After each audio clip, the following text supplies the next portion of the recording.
Yang ada di belakang kita ini adalah PT Blue Steel, yang mana langsung bersinggungan dari kampung kita RT 1 RW 4 Kampung Panau Kelurahan Kabil Kecamatan Nongsa.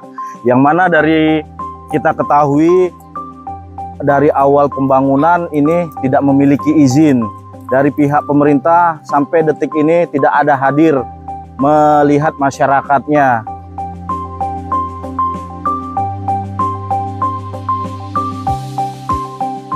Kami datang ke sini atas informasi dari masyarakat yang merasa terganggu dengan adanya debu yang membludak ya, karena memang kondisi angin di penutupan musim utara dan kemarau ini telah menyebabkan debu-debu berterbangan. Penimbunan, bahkan itu pembuatan pabrik tongkang ya, kapal, ada blasting painting, yang mana samblas-samblas berterbangan.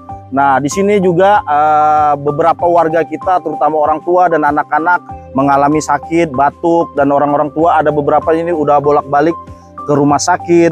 Debu yang dari PT itu langsung terpapar ke kami gitu. Mas bisa lihat lah dari daun-daun itu aja, kalian daun, pohon-pohon, jendela, apalagi di dalam rumah gitu, Mas. pintu, semuanya lah. Kayak inilah, ini kan memang dekat kan posisinya. Kami yang di atas SD sana aja berasa dampak debunya ke rumah.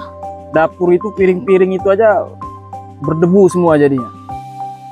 Jadi macam mana kita bayangkan kita makan kalau berdebu gitu, seperti itulah yang kami rasakan saat ini. Kalau saya ya di rumah ya, kebetulan rumah saya kan tidak berplafon kan, jadi debunya betul-betul langsung masuk ke dalam rumah. Kayak gelas, piring, itu langsung terkontaminasi, debu-debunya itu masuk ke dalam. Jadi kalau kita memakai alat peralatan itu semua ya harus dicuci ulang dulu baru kita pakai. Apalagi kayak saya punya anak kecil. Jadi ya semua harus dibersihkan benar-benar baru dipakai. Apalagi di sini kan depan sini ada sekolahan kan Pak, SD. Apa enggak anak-anak setiap hari ada aja yang sakit, ada aja yang libur. Kenapa? Karena dampak polusinya ini Pak, debu-debunya ini terbang kemana-mana. Sebelum adanya PT Blue Steel ini, kampung kita adalah tujuan wisata, terutama kampung yang memiliki pantai. Di antara kelurahan seluruh Kabil hanya ada satu Kampung Panau.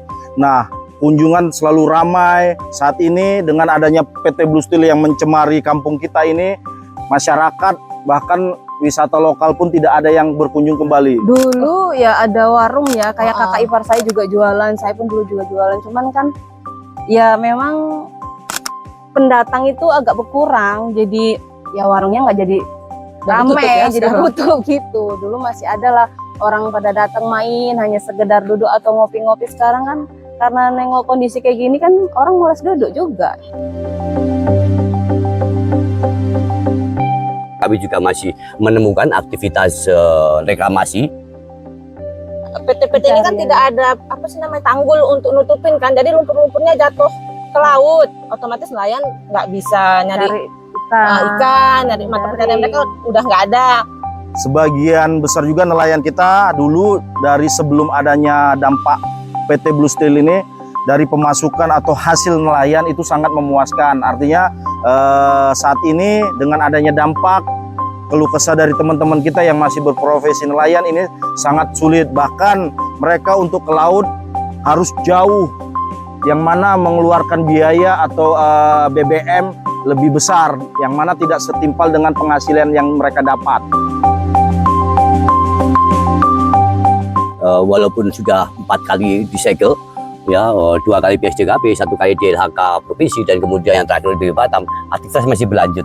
Dan kami tidak menemukan upaya-upaya dari perusahaan ya untuk memperbaiki kondisi yang terjadi dan untuk melakukan sosialisasi dengan masyarakat. Tetap saja beroperasi sampai saat ini, bahkan siang malam dilakukan penimbunan. Sangat kecewa pastinya, sangat kecewa. Kemudian dilihat dari segi yang mereka lakukan ya, jadinya tidak ada rasa tanggung jawab itu tadi kepada masyarakat. Pemerintah sudah melakukan penyegelan, tapi apa setelah penyegelan itu? Ya, yang kita lihat adalah setelah penyegelan tidak ada pengawasan yang berlanjut, sehingga terjadi kesalahan lagi dan berulang lagi. Ini tentu saja tidak bisa dibiarkan, dan pemerintah mesti segera ya turun ke kawasan ini karena telah terjadi kejahatan lingkungan yang berulang, dan ini bisa pidana. Yang menjadi pertanyaan setiap kejahatan lingkungan adalah motif. Ya, kalau di dalam kejahatan lingkungan yang bersifat ekonomi ataupun investasi, kita bicarakan kepada siapa sih sebenarnya yang berada di belakang PT ini. Ada sinyalemen pihak warna apa di sini memang bergaun ya. Ada berapa orang di baliknya, ada pejabat-pejabat dari Jakarta juga ada disampaikan informasi polisi di lapangan. Tapi ini hanya sekedar informasi, tapi penting sekali saat ini yang dilakukan adalah bagaimana melakukan penghentian kerusakan, kemudian pemulihan dan kewajiban-kewajiban apa yang harus dilakukan. Ini menjadi bukti nyata bahwa pemerintah tidak bisa menutup mata terhadap apa yang terjadi kerusakan lingkungan terakibat PT Blue Steel Industry. Harapan kami sebagai warga masyarakat Kampung Panau dalam waktu dekat ini hendaknya lah segera memperhatikan turun ke kampung kita untuk menyelesaikan apa yang menjadi keluhan-keluhan masyarakat, yang mana ini masyarakat jangka panjang mungkin akan ada penyakit-penyakit yang akan berdampak. Jadi sekali lagi untuk pemerintah Kota Batam, Bu Liklodia, Pak Amsakar Ahmad, tolong hadir di kampung kita, karena sebelum-sebelumnya Bapak selalu hadir. Tolonglah, datanglah ke sini tengok keadaan kami gitu loh, tengok, lihatlah sendiri. Tapi kalau Dampak kami dari perusahaan ini ke kaminya langsung gitu, debu-debu ini ke kami, terutama kepada anak-anak dan orang tua. Kami memohon juga kepada pemerintah, kalau untuk investasi ya sangat-sangat kita butuhkan lah sebagai warga Batam.